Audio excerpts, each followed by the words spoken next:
പൊതുവേദിയിലെ പങ്കാളിത്തവും സംഘാടകരുടെ പശ്ചാത്തലവും കൃത്യമായി പരിശോധിച്ചില്ലെങ്കിൽ മുതിർന്ന രാഷ്ട്രീയ നേതാക്കൾക്കും ജനപ്രതിനിധികൾക്കും വൻ രാഷ്ട്രീയ തിരിച്ചടികൾ നേരിടേണ്ടി വരാറുണ്ട്. പ്രത്യേകിച്ച് അധികാര സ്ഥാനങ്ങളിൽ ഇരിക്കുന്നവർ അബദ്ധവശാലായാലും കുറ്റകൃത്യങ്ങളിൽ ശിക്ഷിക്കപ്പെട്ടവരുമായി വേദി പങ്കിട്ടാൽ അത് ഭരണപക്ഷത്തിനും പാർട്ടിക്കും ഉണ്ടാക്കുന്ന അപമാനം ചെറുതായിരിക്കില്ല.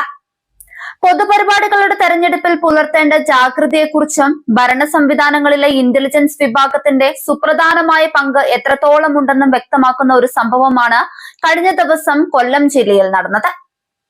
ആഭ്യന്തരമന്ത്രി രമേശ് ചെന്നിത്തല ചെന്നുപെടാമായിരുന്ന വൻ രാഷ്ട്രീയ വിവാദത്തെയാണ് അവസാന നിമിഷം സമയോചിതമായി ഇടപെട്ട് സംസ്ഥാന ഇന്റലിജൻസ് വിഭാഗം ഒഴിവാക്കിയത്. വിജിലൻസ് കേസിൽ 11 വർഷത്തെ കഠിന തടവിന് ശിക്ഷിക്കപ്പെട്ട് ഹൈക്കോടതിയുടെ ജാമ്യത്തിൽ കഴിയുന്ന പ്രതി മുഖ്യ സംഘാടകനായ പൊതുപരിപാടിയിൽ നിന്നാണ് ഇന്റലിജൻസിന്റെ അതിവേഗത്തിലുള്ള ഇടപെടലിലൂടെ മന്ത്രി അവസാന നിമിഷം പിന്മാറിയത്. കൊല്ലം ജില്ലയിലെ കരുനാഗപ്പള്ളിയിൽ മുസ്ലിം സർവീസ് സൊസൈറ്റി കരുനാഗപ്പള്ളി യൂണിയന്റെ ആഭിമുഖ്യത്തിൽ നിർമ്മിച്ച 3 വീടുകളുടെ താക്കോൽദാന ചടങ്ങിലായിരുന്നു മന്ത്രി പങ്കെടുക്കേണ്ടിയിരുന്നത്. ഇതോടൊപ്പം കൾച്ചറൽ ആൻഡ് മെഡിക്കൽ എയ്ഡ് സെന്ററിന്റെ ശിലാസ്ഥാപന കർമ്മവും നിശ്ചയിച്ചിരുന്നു. വീടുകളുടെ താക്കോൽ ദാനമായിരുന്നു ആഭ്യന്തരമന്ത്രി നിർവഹിക്കേണ്ടിയിരുന്നത്.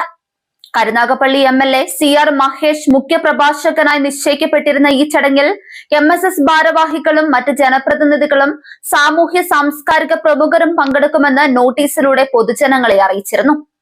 ഇന്നലെ ഹരിപ്പാട് മണ്ഡലത്തിലെ വിവിധ പരിപാടികളിൽ പങ്കെടുക്കുകയായിരുന്ന ആഭ്യന്തരമന്ത്രി തിരുവനന്തപുരത്തേക്ക് മടങ്ങുന്ന വഴിയായിരുന്നു വൈകിട്ട് കരുനാഗപ്പള്ളിയിലെ ചടങ്ങിൽ പങ്കെടുക്കാൻ സമയം അനുവദിച്ചത്. എന്നാൽ പരിപാടിയുടെ മുഖ്യ സംഘാടകരിൽ ഒരാൾ വിജിലൻസ് കേസിൽ തടവ് ശിക്ഷ അനുഭവിക്കുകയും നിലവിൽ ഹൈക്കോടതി നൽകിയ ജാമ്യത്തിൽ കഴിയുകയും ചെയ്യുന്ന വ്യക്തിയാണെന്ന നിർണായക വിവരം സംസ്ഥാന ഇന്റലിജൻസ് തിരിച്ചറിഞ്ഞതോടെയാണ് കാര്യങ്ങൾ മാറിമറിഞ്ഞത്. MSSന്റെ കൊല്ലം ജില്ലാ കമ്മിറ്റിയുടെ പ്രധാന ഭാരവാഹികളിൽ ഒരാളായ ഇയാൾ വേദിയിൽ ആഭ്യന്തരമന്ത്രിക്കൊപ്പം സന്നിഹിതനാകുമെന്നും പ്രധാന പങ്ക് വഹിക്കുമെന്നും ഇന്റലിജൻസ് ഉദ്യോഗസ്ഥർ കൃത്യമായി മനസ്സിലാക്കി.